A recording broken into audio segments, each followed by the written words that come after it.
Hello friends.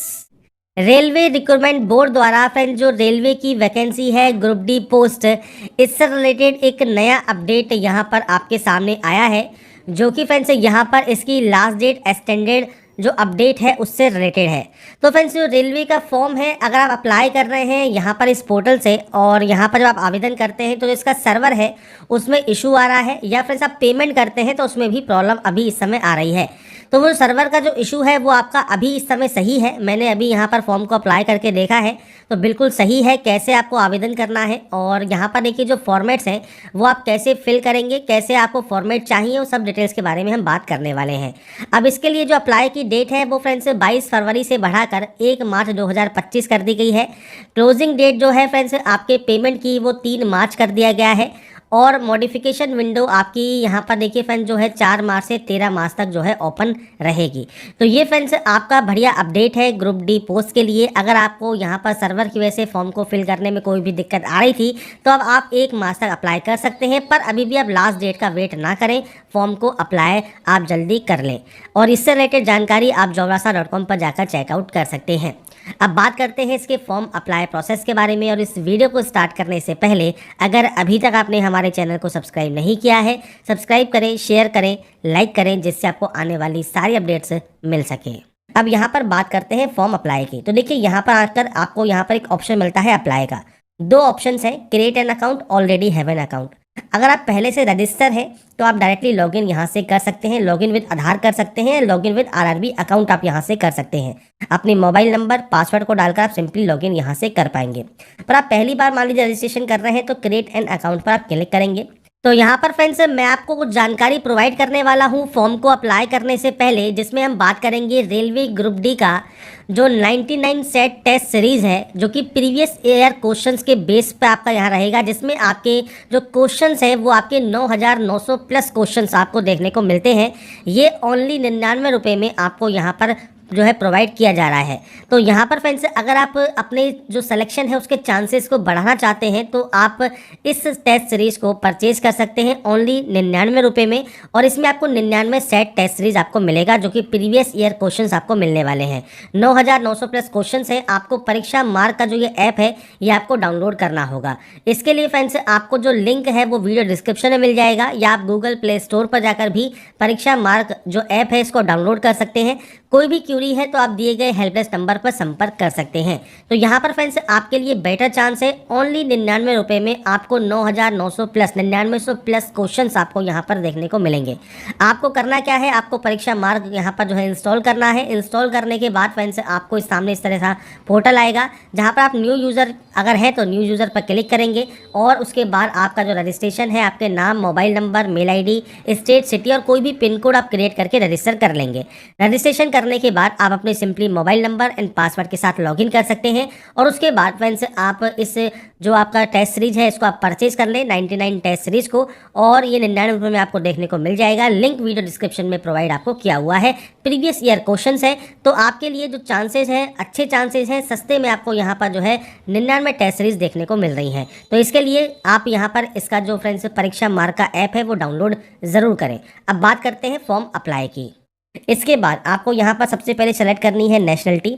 इसके बाद आपको यहाँ पर आपका पूरा नाम देना है। आपने अपना नाम कभी चेंज किया है तो आप यहाँ पर यस या नो कर सकते हैं। आपका डेट ऑफ बर्थ क्या है, तो आप इस कैलेंडर के माध्यम से आपका जो भी डेट ऑफ बर्थ है, डेट, मंथ एंड ईयर, वो आप सेलेक्ट करेंगे, और यहाँ पर आपको फ्रेंड्स आपकी जो डेट ऑफ बर्थ है वो आपको टाइप करनी होगी। इसके बाद यहाँ पर जेंडर ऑप्शन है, जेंडर आप सेलेक्ट करेंगे। आपका फादर नेम और मदर नेम देंगे। आपकी मेल ID और मोबाइल नंबर आपको देना होगा। इसके बाद आपको generate email OTP, generate mobile OTP करना होगा। तो फ्रेंड्स आपका जो मेल एड्रेस है या आपका जो मोबाइल नंबर है वो एक्टिव एंड वैलिड होना चाहिए। उस पर एक OTP आती है, वो OTP आप यहाँ पर टाइप करेंगे। इसके बाद है आधार वेरिफिकेशन। अब यहाँ पर आपको 12 डिजिट का आधार कार्ड नंबर देना है। इसमें फ्रेंड्स 2 ऑप्शंस है, फिंगरप्रिंट वेरिफिकेशन का ऑप्शन भी है। अब फिंगरप्रिंट वेरिफिकेशन वही करा सकता है जिसके पास फ्रेंड्स बायोमेट्रिक मशीन हो। अगर OTP वेरिफिकेशन नहीं हो रहा है, मतलब OTP अगर आपके पास नहीं आ रही है, आपका मोबाइल नंबर आपके फ्रेंड्स यहाँ पर चेंज हो गए हैं आधार कार्ड में या अभी नहीं है, और आप मान लीजिए उसको आपने अपडेट करा लिया है, तो यहाँ पर फिंगरप्रिंट वेरिफिकेशन का ऑप्शन भी आपको मिलेगा। तो यहाँ पर फ्रेंड्स आपको जो है आप जब यहाँ से कंसेंट कर देंगे और जिनके पास भी फिंगरप्रिंट वेरिफिकेशन करने के लिए मशीन है, कैप्चर फिंगरप्रिंट का आपको ऑप्शन मिलेगा। आप यहाँ से जो है कैप्चर कर सकते हैं आपके फिंगरप्रिंट को और उसके बाद आप सिंपली यहाँ से वेरीफाई कर सकते हैं। तो ये ऑप्शन अच्छा चालू किया गया है, क्योंकि जब साइट का सर्वर डाउन होगा तो जो ओटीपी वेरिफिकेशन है वो होने में प्रॉब्लम आएगी, क्योंकि ओटीपी नहीं आएगी तो आप फॉर्म को रजिस्टर नहीं कर पाएंगे या आप वेरीफाई नहीं कर पाएंगे अपने आधार कार्ड को। तो यहाँ पर जो ये ऑप्शन चालू किया गया है फिंगरप्रिंट वेरिफिकेशन का, तो वो भी फ्रेंड्स अच्छा ऑप्शन है। तो पर ये फ्रेंड्स आपको किसी शॉप पर जाकर ही करवाना होगा, तो आप फॉर्म अपने घर पर भर सकते हैं, पर जो फिंगरप्रिंट वेरिफिकेशन है या रजिस्ट्रेशन है वो कहीं पर भी जाकर, जहाँ पर फ्रेंड्स आपकी बायोमेट्रिक मशीन हो, वहाँ से आप कैप्चर कर सकते हैं। अभी देखिए नेटवर्क एरर आ रहा है क्योंकि हमारे पास बायोमेट्रिक मशीन नहीं है। तो फ्रेंड्स बायोमेट्रिक मशीन जिस पर भी होगी वहां पर एक बॉक्स ओपन हो जाएगा, वो आपके फिंगरप्रिंट लेंगे और उसके बाद आपका जो डाटा है वो वेरीफाई हो जाएगा। पर अगर आप ओटीपी वेरिफिकेशन करते हैं तो सिंपली जनरेट आधार ओटीपी आप करेंगे और इसके बाद देखिए एक ओटीपी आपके मोबाइल नंबर पर सेंड कर दी जाएगी और वो ओटीपी यहाँ पर देकर आपको सिंपली यहाँ से वेरीफाई करना है। इसके बाद आपको एक पासवर्ड क्रिएट करना होगा। पासवर्ड कैसा होना चाहिए, तो यहाँ पर फ्रेंड्स मैं आपको सैंपल शो कर देता हूँ। जैसे देखिए यहाँ पर कहा गया है कैपिटल लेटर, तो capital letter, small letters, special character और नंबर्स आपको इस पासवर्ड में रखने हैं।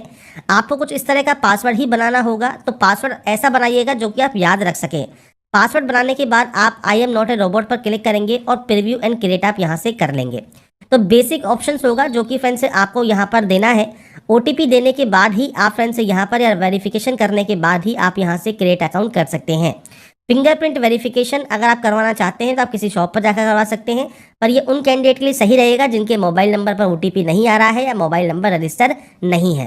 तो ये आपका स्टेप हो गया रजिस्ट्रेशन करने का। अब देखिए अगर आप पहले से रजिस्टर हैं तो आप सिंपली क्या करेंगे, अप्लाई वाले सेक्शन पर जाएंगे, ऑलरेडी हैव एन अकाउंट पर जाएंगे। आप लॉगिन विद आधार करते हैं तो अपना आधार कार्ड नंबर दीजिए, जनरेट ओटीपी कीजिए, ओटीपी वेरीफाई कीजिए और लॉगिन कर लीजिए। या आप फ्रेंड्स यहाँ पर आपकी जो मोबाइल नंबर है और जो आपका पासवर्ड है I am not a robot पर क्लिक करके आप सिंपली यहाँ से लॉगिन कर सकते हैं अप्लाई करने के लिए। इसके बाद फ्रेंड्स यहाँ पर लॉगिन करने के बाद आपके सामने दोबारा से एक मैसेज आएगा 2 फैक्टर ऑथेंटिकेशन का।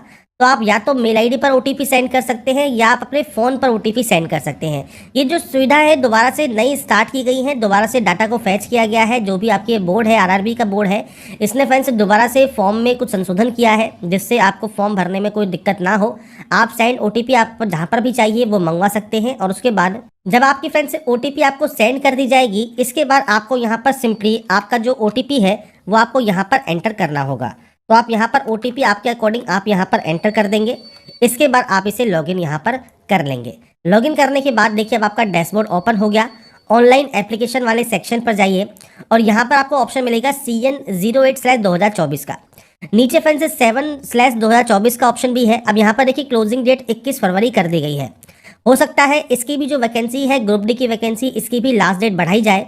तो फ्रेंड्स पर अभी यहाँ पर कोई कंफर्म नहीं है। मैं आपको सिर्फ वो बता रहा हूँ कि जो वैकेंसी है आपके मिनिस्ट्रियल पोस्ट, इसकी 2 बार जो है लास्ट डेट बढ़ चुकी है, तो इसके भी चांसेस है बढ़ने के। अब आता है सबसे पहले आरआरबी सिलेक्शन। अब आप आरआरबी अपने अकॉर्डिंग सेलेक्ट कर सकते हैं। अब यहाँ पर जो कैंडिडेट को दिक्कत आ रही है वो आ रही है दिल्ली सेलेक्ट करने में। तो दिल्ली के लिए फ्रेंड्स आपको यहाँ पर चंडीगढ़ ही सेलेक्ट करना होगा। ये चीज़ आपको क्लियर होनी चाहिए। अगर आप दिल्ली आरआरबी सेलेक्ट करना चाहते हैं तो आपको चंडीगढ़ सेलेक्ट करना है और उसके बाद ही आप I am not a currently debate पर क्लिक करके नेक्स्ट स्टेप पर जाकर फॉर्म को अप्लाई कर सकते हैं। तो ये बेसिक स्टेप्स रहेंगे जो कि आपको यहाँ पर अप्लाई करने के लिए चाहिए।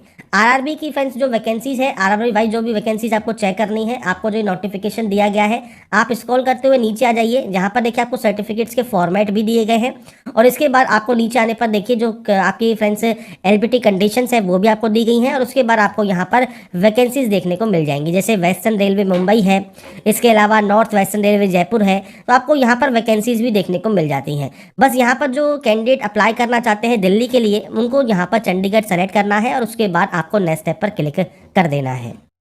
इसके बाद फ्रेंड्स यहाँ पर देखिए अब आपके सामने जो आपका डैशबोर्ड है ये ओपन हो जाएगा, मतलब जो फॉर्म है वो आपका स्टार्ट हो जाएगा। इसमें सबसे पहले आपको यहाँ पर ऑप्शन मिलेगा मैरिटल स्टेटस का। तो आपको यहाँ पर आप मैरिड है तो मैरिड सेलेक्ट कीजिए, अनमैरिड है तो आप अनमैरिड सेलेक्ट कर सकते हैं। अगर आपने देखिए पहले कोई फॉर्म अप्लाई किया हुआ है तो आपको जानकारी ऑटोमेटिक फिलअप मिलेगी। अगर आपने कोई भी फॉर्म अप्लाई नहीं किया हुआ है तो आपको मैनुअली यहाँ पर एंट्री करनी है। जैसे आप यहाँ पर रिलीजन सेलेक्ट करेंगे, आपकी जो मदर टंग है वो आपको यहाँ से लैंग्वेज दी गई है, आप उसे सेलेक्ट कर सकते हैं। आप किस लैंग्वेज में अपने एग्जाम को चाहते हैं वो आपको यहाँ पर सेलेक्ट करना होगा। इधर है पर परमानेंट विजिबल मार्क। अब विजिबल मार्क क्या होते हैं?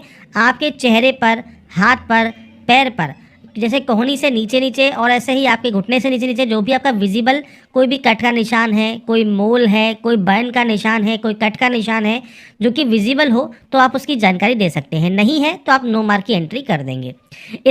इसके बाद है कम्युनिटी डिटेल्स। ये फ्रेंड्स सेक्शन बहुत इंपॉर्टेंट है क्योंकि आपको यहाँ पर जो रिजर्वेशन है वो आपको इसी सेक्शन से मिलता है।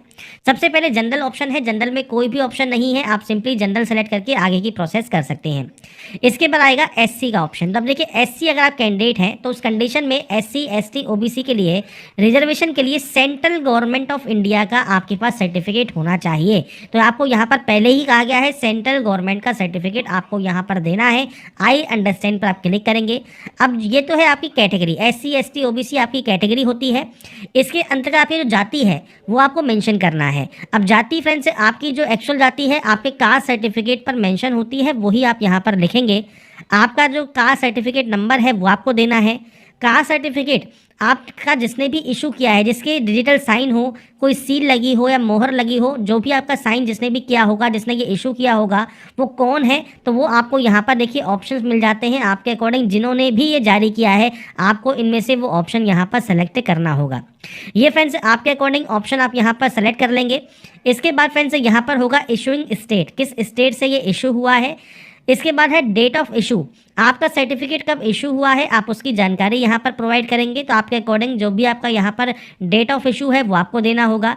अब एससी और एसटी, ये तो एससी की बात हो गई, ऐसे ही सेम एसटी का भी है। तो आपको एसटी में भी सेम आपको जानकारी देनी है, आपका ट्राइब का नाम क्या है, सर्टिफिकेट क्या है, वो आपको जानकारी देनी होगी। अब यहाँ पर देखिए एक ऑप्शन मिलता है आपको कि आपको फ्रेंड्स यहाँ पर जो ट्रेवलिंग पास है रेलवे का वो अगर आपको नहीं चाहिए, मान लीजिए आप ट्रेवलिंग पास नहीं लेना चाहते हैं, आप सिंपली नो कर दें, कोई भी ऑप्शन आपके सामने यहाँ पर नहीं आएगा। पर अगर आपको ट्रेवलिंग पास चाहिए तो आपको यहाँ पर यस करते हैं तो उसके बाद आपको यहाँ पर सबसे पहले देना है रेलवे स्टेशन। आपके पास सबसे पास जो भी रेलवे स्टेशन है उसका नाम आप देंगे। जैसे मान लीजिए हमारा जो सेंटर मान लीजिए लगता है कि हम यहाँ पर जैसे मैं यहाँ पर आपको लिख रहा हूँ हमारे तहसील का नाम, तो हमारा जो भी सेंटर लगता है रेलवे स्टेशन का, जो भी रेलवे स्टेशन सबसे पास में है उसकी जगह का नाम आपको देना है। यहाँ से ही आपकी टिकट आपको यहाँ पर मिलेगी, जहाँ पर भी आपका सेंटर आएगा तो वही आपको यहाँ पर देना है। इसके बाद यहाँ पर देखिए कहा गया है upload your valid caste certificate. तो आपका जो कास्ट सर्टिफिकेट है सेंट्रल गवर्नमेंट का वो आपको PDF फॉर्मेट में अपलोड करना है, ओनली इन PDF। तो आपको फ्रेंड्स डॉक्यूमेंट को 500 KB के अंतर्गत आपको यहाँ पर जो है आपको यहाँ पर अपलोड करना होगा। ये बात हो गई आपके SC की और ST की। तो ST में भी आपको यहाँ पर जो है सर्टिफिकेट अपलोड करना आपको ज़रूरी रहता है। तो यहाँ पर फ्रेंड्स अपने सर्टिफिकेट्स को आप अपलोड कर सकते हैं, मतलब कास्ट सर्टिफिकेट को। इसके बाद बात आती है ओबीसी की। अब ओबीसी में भी फ्रेंड्स आपको यहाँ पर पूछता है आप नॉन क्रीमिलियर से बिलोंग करते हैं। अगर आप NCL से बिलोंग करते हैं तो ही आप यस करेंगे, नहीं तो आप नो करते हैं तो आपसे कहता है कि आप जनरल से ही फॉर्म को अप्लाई कर दें, क्योंकि आपको कोई भी रिजर्वेशन किसी भी तरह का नहीं मिलेगा। तो आपके पास NCL का सर्टिफिकेट होना ही चाहिए। अब आपसे देखिए OBC NCL में क्या कहा गया है कि आपके पास जो फ्रेंड्स सर्टिफिकेट है प्रिस्क्राइब्ड फॉर्मेट में closing date of submission of और एप्लीकेशन फॉर्म से पहले का आपके पास होना चाहिए, और आपके पास सेल्फ डिक्लेरेशन भी आपके पास यहाँ पर होना चाहिए कि आप क्रीमी लेयर से बिलोंग नहीं करते हैं। तो ये फ्रेंड्स आपको यहाँ पर जानकारी देनी है, कास्ट का नाम, आपका community certificate number, community certificate issue किसने किया है और डेट ऑफ इशू आपको देना होगा। जितने भी सर्टिफिकेट्स फ्रेंड्स आते हैं, जो भी आपका सर्टिफिकेट है उनकी सब परफॉर्मा आपको फ्रेंड्स RRB अप्लाई जहाँ से आपने लॉगिन किया है उसके होम पेज पर या डैशबोर्ड पर ही आपको देखने को मिल जाते हैं। वहाँ से आप चेक कर सकते हैं, सभी फॉर्मेट आपको इसके ऑफिशियल डैशबोर्ड पर ही मिल जाएंगे। या आप नोटिफिकेशन को भी देखेंगे तो उसमें सबसे लास्ट में आपको फ्रेंड्स वैकेंसीज के पहले आपको यही जानकारी दी गई है। तो यहाँ पर आपके अकॉर्डिंग आप अपनी कम्युनिटी सेलेक्ट कर लेंगे। अब बात करें EWS की, तो EWS में भी फ्रेंड्स आपसे कहा गया है अगर आप बेनिफिट यहाँ पर लेना चाहते हैं तो आपके पास प्रिस्क्राइब्ड फॉर्मेट में आपके पास जो सर्टिफिकेट है वो आपका होना ज़रूरी है। बस ध्यान रखिएगा EWS अलग चीज़ होती है और EBC अलग चीज़ होती है, तो ये चीज़ आपको बस यहाँ पर ध्यान रखना है। आप EWS से आते हैं या EBC से आते हैं, तो आपका जो EWS सर्टिफिकेट है वो भी आपको यहाँ पर सर्टिफिकेट नंबर, किसने इशू किया है, डेट ऑफ इशू आपको देना होगा। लेटेस्ट सेशन का आपके पास जो है वो आपके पास सर्टिफिकेट होना चाहिए। तो आपके अकॉर्डिंग आपका सर्टिफिकेट आप दे देंगे। इसके बाद है आपका पोस्टल एड्रेस। दो तरह से एड्रेस है, प्रेजेंट और आपका परमानेंट। अब ये आपके अकॉर्डिंग आपको डाटा देनी है, आपका स्टेट कौन सा है, आपका डिस्ट्रिक्ट कौन सा है, आपका पूरा एड्रेस क्या है, आपका नियरेस्ट सिटी कौन सी है या मेजर टाउन कौन सा है, पिन कोड क्या है, ये आपको देना होगा। प्रेजेंट परमानेंट एड्रेस सेम है तो आप सेम एज पर क्लिक करें, अलग अलग है तो आप अलग अलग एंट्री कर सकते हैं और उसके बाद यहाँ से डाटा को सेव एंड नेक्स्ट कर सकते हैं। इसके बाद फ्रेंड्स आपकी जैसे ही डाटा यहाँ पर सेव हो जाएगी, इसके बाद फ्रेंड्स यहाँ पर जो नेक्स्ट ऑप्शन आएगा वो सबसे पहले आएगा एक्स सर्विसमैन का। तो यहाँ पर फ्रेंड्स देखिए जो एक्स सर्विसमैन कैंडिडेट है वो यहाँ पर यस करेंगे। डिफेंस सर्विस आपकी कौन सी रही है, आपकी रैंक का नाम क्या है, डेट ऑफ ज्वाइनिंग को क्या है आपकी। इसके अलावा अगर आप स्टिल वर्किंग है तो आप यस करेंगे, नहीं है तो आप नो करेंगे और डेट ऑफ डिस्चार्ज आपको देना होगा। रीज़न क्या है डिस्चार्ज का वो आपको जानकारी प्रोवाइड करनी है, आपके डिस्चार्ज सर्टिफिकेट नंबर। अगर आपने री एम्प्लॉयमेंट लिया है एज ए एक्स सर्विसमैन तो आप यस कर सकते हैं, नहीं लिया है तो आप यहाँ पर नो करेंगे। अगर आप एक्स सर्विसमैन नहीं है तो सिंपली नो कर दीजिए। पीएच कैटेगरी में अगर आप आते हैं तो यस कर सकते हैं। डिसेबिलिटी कैटेगरी इनमें से कौन सी है, सब कैटेगरी कौन सी है वो आपको देना होगा। जब आप इनमें से सेलेक्ट करेंगे तो ही आपको यहाँ पर ऑप्शन देखने को मिलेगा। इसके बाद परसेंटेज ऑफ डिसेबिलिटी क्या है, नेचर ऑफ डिसेबिलिटी परमानेंट है, टेम्परेरी है, पीएच सर्टिफिकेट नंबर क्या है। अगर आपके पास यूडीआईडी नंबर अवेलेबल है तो आप दे सकते हैं। पीएच सर्टिफिकेट इशू कब हुआ है वो जानकारी आपको देनी होगी, नहीं है पीएच तो आप सिंपली नो कर सकते हैं। ऐसे ही स्क्राइब्स के बारे में है, अगर आपको राइटिंग एबिलिटी अगर आपकी अफेक्टेड है, आप राइट नहीं कर सकते हैं तो आपको फ्रेंड्स इस कंडीशन के लिए आपको स्क्राइब मिलता है।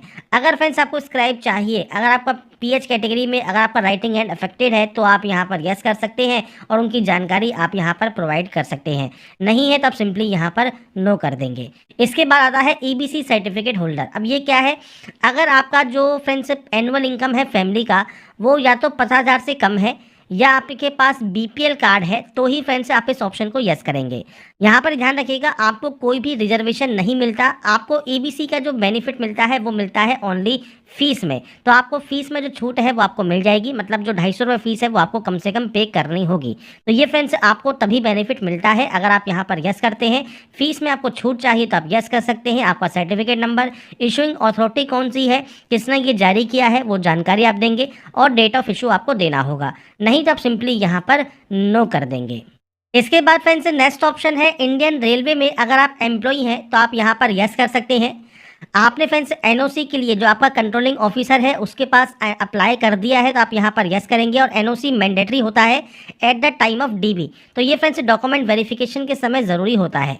आपकी कौन सी कैटेगरी में आप सर्विंग करते हैं, प्लेस ऑफ वर्किंग क्या है और किस पीयू या जोन या यूनिट में आप वर्क करते हैं वो आपको यहाँ पर सेलेक्ट करना होगा, नहीं है तो आप सिंपली नो कर देंगे।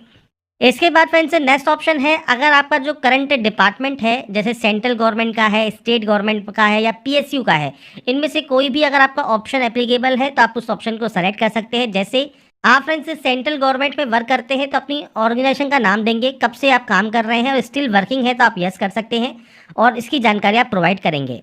इसके बाद फ्रेंड्स नेक्स्ट ऑप्शन आएगा जो कि है friends detail of course completed act apprenticeship, मतलब सीसीएए का। इसकी ही जानकारी मैंने फ्रेंड्स आपको यहाँ पर शो की थी स्टार्टिंग में, रेलवे एक्ट अप्रेंटिसशिप। तो फ्रेंड्स अगर आपने ये किया हुआ है तो ही आपको ये जानकारी यहाँ पर फिल करनी है। इसके लिए आपको यहाँ पर यस करना होगा कि आपने रेलवे से एक्ट अप्रेंटिसशिप किया हुआ है। तो यहाँ पर फ्रेंड्स जब आप यस करते हैं तो सबसे पहले पूछता है नेम ऑफ द ट्रेड। तो यहाँ पर देखिए कोई भी ट्रेड से आपने अप्रेंटिसशिप किया हुआ है, आप यहाँ पर एनी डिसिप्लिन सेलेक्ट करेंगे। इसके बाद है ट्रेनिंग कब से आपकी स्टार्ट हुई है, ट्रेनिंग कब तक चली है वो जानकारी आपको देनी है। आपका रिजल्ट अगर डिक्लेयर हो गया है तो आप यहाँ पर यस कर सकते हैं। और उसके बाद फ्रेंड्स आपका जो सर्टिफिकेट नंबर है और सर्टिफिकेट डेट है, मार्क्स ऑब्टेन है, फुल मार्क्स है, वो जानकारी आपको यहाँ पर देनी होती है एक्ट अप्रेंटिसशिप की। तो यहाँ पर फ्रेंड्स देखिए एक सैंपल मैंने आपके सामने यहाँ पर शो किया है। जैसे फ्रेंड्स यहाँ पर आपने फ्रेंड्स जो भी अप्रेंटिसशिप किया हुआ है उसमें आपने फ्रेंड्स देखिए जो ट्रेड है वो आपको यहाँ ट्रेड का नाम देखने को मिल जाएगा। इसके बाद आपको प्रवेश पत्र मिलेगा कब से कब तक आपने यहाँ पर जो है ट्रेनिंग की है, तो आपको जो डेट है वो आपको मेंशन हो जाती है। इसके बाद आपकी परसेंटेज आपको यहाँ पर मेंशन हो जाती है और उसके बाद जारी होने की जो डेट है, आपके सर्टिफिकेट इशू की जो डेट है वो आपको यहाँ पर मेंशन आपको यहाँ पर मिलती है। तो ये जानकारी आपको आपके सर्टिफिकेट पर भी मेंशन होती है और आपने फ्रेंड से कब तक किया है वो जानकारी भी आप यहाँ पर चेकआउट कर सकते हैं। प्लेस ऑफ इशू भी आपको यहाँ पर देखने को मिलता है। तो जो भी आपको जानकारी चाहिए वो सब जानकारी आपको यहाँ पर देखने को मिल जाएंगी और इसके अकॉर्डिंग ही जैसा भी आपके पास सर्टिफिकेट है आपके अप्रेंटिसशिप का, उसके अकॉर्डिंग जानकारी आपको एंटर करनी है। अब यहाँ पर फ्रेंड्स देखिए, जो प्रॉब्लम यहाँ पर सभी कैंडिडेट को जो है यहाँ पर फेस करनी पड़ रही है वो क्या है। तो वो फ्रेंड्स जो प्रॉब्लम है वो है इसकी ड्यूरेशन। तो आप देख रहे होंगे ट्रेनिंग की जो डेट है वो आपने जब यहाँ पर एंटर की, जो भी फ्रेंड्स डेट हमें यहाँ पर दी गई है, जब हम इसे एंटर करते हैं तो आपके सामने जो ड्यूरेशन आती है वो आती है सिर्फ 11 महीने 30 दिन की। तो यहाँ पर फ्रेंड्स 1 साल के लिए फ्रेंड्स जो आपकी अप्रेंटिसशिप रिक्वायर्ड की गई है उसमें 1 दिन कम आपका यहाँ पर आता है, क्योंकि जो डेट है, जिस डेट पर आपका ये खत्म हो रहा है, जो भी लास्ट डेट है, उस डेट पर फ्रेंड्स आपका यहाँ पर जो क्राइटेरिया है वो काउंट कर रहा है। तो आपको यहाँ पर फ्रेंड्स अभी देखिए वेट करना है, क्योंकि यहाँ पर क्योंकि फॉर्म अभी स्टार्ट ही हुए हैं, तो समस्याएं धीरे धीरे जैसे जैसे आती जाएंगी वैसे वैसे फ्रेंड्स आगे की प्रोसेस में भी आपको उसकी मदद मिलेगी।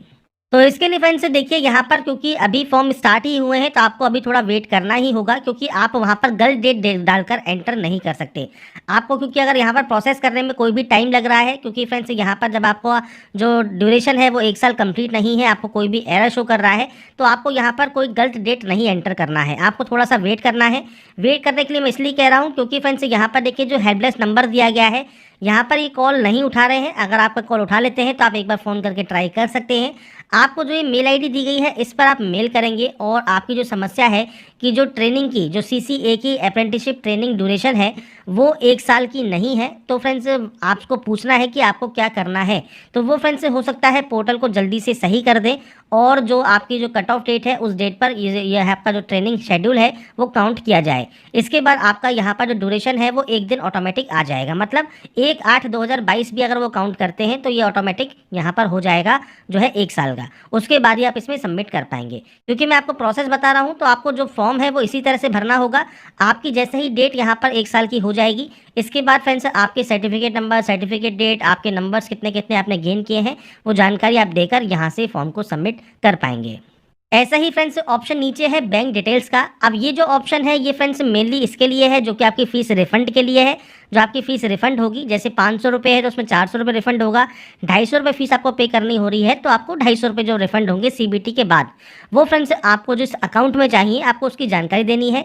मेनली आपके बैंक की पासबुक देखिए, बैंक की पासबुक का जो फर्स्ट पेज है उसमें फ्रेंड्स आपको आपके बैंक का account number, bank account holder name, bank का IFSC कोड, ये सब देखने को मिल जाएगा। उसके अकॉर्डिंग डाटा को एंटर कीजिए और उसके बाद यहाँ से सेव एंड नेक्स्ट कर दीजिए।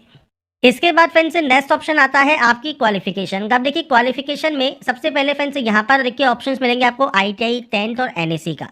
अब यहाँ पर जैसे आपका 10th है तो 10th को सेलेक्ट कीजिए। क्वालिफिकेशन में आपने किस स्टेट से, किस डिस्ट्रिक्ट से पास किया है, बोर्ड का नाम क्या है, तो आपके बोर्ड का नाम आप यहाँ पर पूरा नाम एंटर कीजिएगा। डेट ऑफ पासिंग क्या है वो आपको देना है, रोल नंबर देना है। 10th का जो सर्टिफिकेट का सीरियल नंबर है, सर्टिफिकेट नंबर है, वो जानकारी आपको देकर अपडेट कर देना है। मैं सिर्फ डेमो शो कर रहा हूँ, आपकी एक्चुअल डाटा आपको यहाँ पर एंटर करनी है। ऐसे ही ITI में आपकी ITI किसी भी डिसिप्लिन में है, किस स्टेट से पास किया है, किस डिस्ट्रिक्ट से पास किया है, इंस्टीट्यूट का नाम क्या है, डेट ऑफ पासिंग क्या है। इसके बाद फ्रेंड्स सर्टिफिकेट इशू NCVT कैसे हुआ है, SCVT से हुआ है, नेशनल ट्रेड सर्टिफिकेट कौन सा है, जानकारी आप यहाँ पर देकर अपडेट कर सकते हैं। अब इस पोस्ट के लिए केवल 10वीं क्लास पास आउट कैंडिडेट भी एलिजिबल है। ITI किया हुआ है तो ITI भी एलिजिबल है, और आपने NAC भी किया हुआ है तो आप ट्रेड में एनी डिसिप्लिन सेलेक्ट करेंगे। इसके बाद सेम आपने किस स्टेट से इसको पास किया है वो जानकारी फ्रेंड्स आपको यहाँ पर देनी है। इसके बाद फ्रेंड्स आपने यहाँ पर इसको फ्रेंड्स किस डिस्ट्रिक्ट से पास किया है, आपके इंस्टीट्यूट का नाम क्या है जहाँ से आपने NAC किया हुआ है, तो आपको इंस्टीट्यूट का नाम भी देखने को मिल जाएगा। जो आपका सर्टिफिकेट है उस पर डेट ऑफ पासिंग क्या है, तो आपका जो डेट ऑफ पास है, रिजल्ट डेट है जो है वही आपको यहाँ पर एंटर करना होगा। तो आपका रिजल्ट डेट आप यहाँ पर एंटर कर देंगे। मैं सिर्फ सैंपल शो कर रहा हूँ, आपके अकॉर्डिंग आपकी डाटा आपको एंटर करनी है। इसके बाद friends certificate issued by NCVT है और certificate type national apprenticeship certificate NAC है। तो ये जानकारी आपको यहाँ पर फिल करना है और उसके बाद आपको यहाँ पर जो है इसको ऐड वाले ऑप्शन पर क्लिक करके ऐड कर देना है। तो बेसिक जानकारी है जो कि आप 10th, ITI या NAC जो भी आपने किया हुआ है। अब जिन कैंडिडेट पर NAC नहीं है, ITI नहीं है, वो केवल 10th से फॉर्म को अप्लाई कर सकते हैं। जिन्होंने ITI की हुई है वो ITI से फॉर्म को फिल कर सकते हैं। जिसने NAC किया हुआ है वो NAC से फॉर्म को भी अप्लाई कर सकता है, और उसके बाद ही आप इसे ऐड करके नेक्स्ट स्टेप पर जाएंगे। इसके बाद फ्रेंड्स यहाँ पर क्वालिफिकेशन एंटर करने के बाद अब आता है आपका नेक्स्ट ऑप्शन, जिसमें आप प्रोफाइल, आपके डॉक्यूमेंट्स अपलोड करेंगे। तो देखिए कास्ट सर्टिफिकेट आपका पहले से ही अपलोडेड है, जो कि आपने स्टार्टिंग में ही फर्स्ट स्टेप में जो पर्सनल डिटेल है उसमें ही अपलोड कर दिया था। इसके बाद है फोटोग्राफ एंड सिग्नेचर अपलोड। अब ये कैसे आपको अपलोड करना है, तो देखिए सैंपल ऑफ फ्यू रिजेक्टेबल फोटोज आपको दी गई हैं। कौन कौन सी फ़ोटोज़ आपकी यहाँ पर रिजेक्ट हो सकती हैं, उसकी जानकारी आपको यहाँ पर देखने को मिल जाएगी। तो आपको फ्रेंड्स सिंपल फ़ोटो आपकी यहाँ पर अपलोड यहाँ पर आपको करनी है। तो इसके लिए फ्रेंड्स आप ब्राउज़ पर क्लिक करेंगे, फाइल को सेलेक्ट करेंगे और अपने फ़ोटोग्राफ एंड सिग्नेचर को अपलोड कर देंगे। अब देखिए सिग्नेचर फ़ोटो को अपलोड करने में सबसे इंपॉर्टेंट जो आपको बात याद रखनी है, वो रखना है आपको पिक्सल। जैसे यहाँ पर आपको देखिए हाइट दी गई है 320 और विड्थ दी गई है 240। सिग्नेचर के लिए 60 पिक्सल हाइट है, 140 पिक्सल विड्थ है। तो ये आपको यहाँ पर ध्यान रखना है और उसके बाद ध्यान रखना है साइज़ का। तो 50 से 100 KB साइज़ है फ़ोटोग्राफ का और 30 से 50 KB साइज़ है आपके सिग्नेचर का। तो अब कैसे इसको रिसाइज कर सकते हैं, कैसे साइज़ को मेंटेन कर सकते हैं और अपलोड कर सकते हैं, अब इसके बारे में बात कर लेते हैं। तो सबसे पहले आपको आना होगा imresizer.com की ऑफिशियल वेबसाइट पर। तो फ्रेंड्स आप गूगल पर imresizer लिख सकते हैं। imresizer लिखने के बाद आपके सामने कुछ इस तरह का इंटरफेस आ जाएगा, जहां से अपलोड इमेजेस पर आप क्लिक करेंगे। तो यहाँ पर फ्रेंड्स फोटोग्राफ को यहाँ पर लेने के बाद मैंने सिर्फ डेमो आपके सामने शो कर रहा हूँ, आपकी एक्चुअल फोटो डाटा आपको सब यहाँ पर जानकारी लेनी है। अब यहाँ पर सबसे पहले देखिए फोटोग्राफ के लिए हाइट है 320 और आपकी जो विड्थ है वो है 240। तो आपको करना क्या है, आपको यहाँ पर देखिए विड्थ और हाइट दी गई है और यहाँ पर यूनिट को आप सेलेक्ट कर लेंगे पिक्सल में। पिक्सल सेलेक्ट करना जरूरी है। अगर आप यहाँ देखेंगे तो आपको पिक्सल में PX में ही वैल्यू यहाँ पर दी गई है। इसके बाद आपको यहाँ पर देनी है विड्थ और इसके बाद आपको हाइट देनी है यहाँ पर। तो आप विड्थ और हाइट यहाँ पर दे देंगे। तो आपसे कहा गया है 320 240, तो आपको 320 240 ही पिक्सल यहाँ पर रखना है। फॉर्मेट आप JPG रख लें। इसके बाद नीचे आइए, फाइल साइज पर जाइए और फाइल साइज पर आने के बाद मान लीजिए आप इसका साइज रखना चाहते हैं, आप मान लीजिए 55 KB। तो आप यहाँ पर 55 KB यहाँ पर लिख देंगे, क्योंकि साइज रिक्वायर्ड है आपका यहाँ पर 50 से 100 KB। तो आप यहाँ पर इसको जो है 55 KB रख सकते हैं, या फ्रेंड्स आप यहाँ पर इसे 70 KB कर दीजिए। और उसके बाद नेक्स्ट डाउनलोड पर आप क्लिक कीजिए। इसके बाद थोड़ा सा वेट कीजिए, आपकी देखिए इमेज यहाँ पर डाउनलोड हो जाएगी। इमेज जब आपकी यहाँ पर डाउनलोड हो जाती है, इसके बाद आपको फ्रेंड्स ऐसे ही जो सिग्नेचर है वो भी आपको अपलोड करना है। तो सबसे पहले यूनिट पर जाइए, पिक्सल को सेलेक्ट कीजिए। पिक्सल सेलेक्ट करने के बाद आपको विड्थ और हाइट देनी है। विड्थ और हाइट कितनी है आपकी फ्रेंड्स, हाइट है आपकी 60 की और विड्थ है 140। तो यहाँ पर फ्रेंड्स आपको विड्थ एंटर कर देना है और आपको उसके बाद आपकी जो हाइट है साइन की वो आपको यहाँ पर एंटर करना है, JPG रखना है। और यहाँ पर भी आप साइज़ जो है वो रख सकते हैं, मान लीजिए 50 KB रख दिया और नेक्स्ट डाउनलोड पर क्लिक कर दिया, आपकी जो फाइल है वो डाउनलोड हो जाएगी। अब यहाँ पर आप ध्यान रखेंगे कि देखिए यहाँ पर जो फोटोग्राफ है उसका साइज़ तो ठीक है, पर सिग्नेचर का साइज़ कम हो गया, मतलब 4.6 KB में ही ये ओनली डाउनलोड हुआ। क्योंकि फ्रेंड जो साइज़ मांगा है, जो पिक्सल मांगा है, वो सिर्फ 140 और 60 पिक्सल ही यहाँ पर रिक्वायर्ड किया गया है। तो इस वैल्यू में जैसे ही आप कन्वर्ट करते हैं, फाइल का जो साइज़ है जो कि रिक्वायर्ड है 30 से 50 KB, वो फ्रेंड्स घटकर ओनली 4 या 5 KB ही हो जाता है। तो इसके लिए फ्रेंड्स आपको देखिए एक और वेबसाइट यहाँ पर ओपन करनी होगी, PI7 इमेज टूल। इसमें फ्रेंड्स एक ऑप्शन मिलेगा आपको, कंप्रेस इमेज टू 50 KB। तो यहाँ पर फ्रेंड्स आपको जो साइज़ रखना है वो आपका 30 से 50 KB के बीच में ही रखना है। तो आपको यहाँ पर देखिए जो भी साइज़ चाहते हैं, जैसे मान लीजिए आप चाहते हैं यहाँ पर इसका साइज़ हो जाए 40 KB, तो आप 40 यहाँ लिख दीजिए। कंप्रेस वाले ऑप्शन पर क्लिक कीजिए। अब आपका जो सिग्नेचर है वो फ्रेंड्स आपका देखिए कंप्रेस हो जाएगा 38 KB में और उसे आप यहाँ से डाउनलोड कर लेंगे। जब ये डाउनलोड हो जाएगा 38 KB में, इसके बाद फ्रेंड्स आप अपना जो फोटोग्राफ एंड सिग्नेचर है वो यहाँ पर आप आराम से अपलोड कर पाएंगे। तो मैंने यहाँ पर जो प्रोसेस है वो आपको बता दी है, कैसे फ्रेंड्स आप अपने साइज़ को जो है रिसाइज कर सकते हैं, पिक्सल में चेंज कर सकते हैं, और कैसे फ्रेंड्स आप यहाँ पर इसका जो साइज़ है वो भी आप चेंज कर सकते हैं।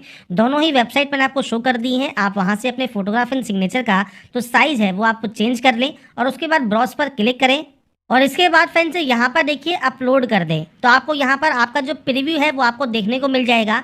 ऐसे ही आपको आपका जो सिग्नेचर है वो अपलोड करना है। अभी मैंने आपका जो फाइल नेम है वो चेंज नहीं किया है, अपना फाइल नेम जो है वो चेंज ज़रूर कर लें। इसका नाम फोटोग्राफ और इसका नाम सिग्नेचर रख दें और उसके बाद ही आप सेव एंड नेक्स्ट यहाँ से डाटा को करेंगे। इसके बाद फ्रेंड्स नेक्स्ट ऑप्शन जो आता है वो आता है आपके फ्रेंड्स एलिजिबल पोस्ट जॉन या PU का, जिसमें आप अप्लाई करना चाहते हैं। तो यहाँ पर फ्रेंड्स आपको देखिए मिल जाते हैं ऑप्शंस। तो आप यहाँ पर पोस्ट देख रहे होंगे, आपके अकॉर्डिंग आप जिस भी पोस्ट को सबसे पहले प्रेफरेंस यहाँ पर देना चाहते हैं, आपको उस ऑप्शन पर टिक करना है प्लस वाले साइन पर, वो आप ऑप्शन आपका यहाँ पर आ जाएगा। ऐसे ही आप मान लीजिए किसी और पोस्ट को यहाँ पर प्रेफरेंस देना चाहते हैं, इसके बाद आप इस तरह से यहाँ पर फ्रेंड्स आपकी जो प्रेफरेंस है वो आप ऑटोमेटिक यहाँ पर दे सकते हैं। तो आपको फ्रेंड्स जितनी प्रेफरेंस देनी है आप चाहें तो सभी में प्रेफरेंस दे सकते हैं। तो ये फ्रेंड्स एलिजिबल पोस्ट ऑटोमेटिक आती हैं, जो भी जानकारी आपने अभी तक फिल की है उसके अकॉर्डिंग। इसके बाद फ्रेंड्स आप नीचे आते हैं, यहाँ पर आई हैव एक्सरसाइज पर क्लिक करते हैं, आई हेयर बाय डिक्लेयर पर क्लिक करते हैं, प्लेस का नाम मेंशन करते हैं, मतलब अभी आप जहाँ से इस फॉर्म को अप्लाई कर रहे हैं उस जगह का नाम आप यहाँ पर एंटर करेंगे और इसके बाद फ्रेंड्स आपको यहाँ पर जो ऑप्शन मिलता है वो मिलता है सेव का। आप इसे यहाँ से सेव करेंगे और पोस्ट प्रेफरेंस सेव होने के बाद प्रीव्यू एप्लीकेशन कर लेंगे। प्रीव्यू एप्लीकेशन करने के बाद फ्रेंड्स अगर आपको लगता है कोई भी गलती हो गई है किसी भी स्टेप में, तो फ्रेंड्स आपको देखिए एडिट का ऑप्शन यहाँ पर मिल जाएगा। अगर कोई भी गलती नहीं है, सभी ऑप्शंस बिल्कुल सही हैं, तो आप आई हैव रीचेक पर क्लिक करेंगे और उसके बाद दिए गए सबमिट वाले ऑप्शन पर क्लिक कर देंगे फॉर्म को सबमिट करने के लिए। जब आपका फॉर्म यहाँ पर सबमिट हो जाएगा, इसके बाद फ्रेंड्स नेक्स्ट ऑप्शन आएगा आपके पेमेंट का। तो फ्रेंड्स पेमेंट करने के लिए आपको फ्रेंड्स यहाँ पर देखिए ऑप्शन मिलता है पे विद SBI ई पे का। आपका जो अमाउंट है जो आपको पे करना है वो 250 रुपये है। अगर आप यहाँ रहेगा आप पे विद SBI ई पे पर क्लिक करेंगे। इसके बाद फ्रेंड्स मल्टीपल ऑप्शंस हैं। आप चाहे तो कार्ड का यूज़ कर सकते हैं, अपने कार्ड डिटेल्स को फिल करके पे नाउ कर दीजिए। नेट बैंकिंग यूज़र है SBI के या किसी अदर बैंक के, तो वो आप सेलेक्ट कर सकते हैं। UPI से करना चाहे, मान लीजिए आप QR कोड स्कैन करना चाहें तो आप QR पर क्लिक करके पे नाउ पर क्लिक करेंगे और इसके बाद फ्रेंड्स आप इस QR कोड को स्कैन करके आपका फ्रेंड्स जो ऑनलाइन पेमेंट है इस फॉर्म को अप्लाई करने का वो आप कर सकते हैं। जैसे ही पेमेंट वेरीफाई होगा आपका जो फॉर्म है वो फाइनली सबमिट हो जाएगा और आप अपना प्रिंट आउट सेव करके अपने पास रख पाएंगे। तो यहाँ पर फ्रेंड्स देखिए जो प्रोसेस है वो मैंने आपको बता दी है, कैसे आप रेलवे रिक्रूटमेंट बोर्ड का जो फॉर्म है RRB railway group D form 2025 कैसे आप फिलअप कर सकते हैं, अप्लाई कर सकते हैं। इसके स्टेप बाय स्टेप प्रोसेस के बारे में मैंने आपको जानकारी प्रोवाइड कर दी है। बाकी की जानकारी आप इसकी ऑफिशियल वेबसाइट पर जाकर या वीडियो डिस्क्रिप्शन में jobrasa.com पर जाकर आप चेकआउट कर सकते हैं। अगर आपको हमारी अपडेट पसंद आई है तो लाइक सब्सक्राइब जरूर कीजिए। बाकी की जानकारी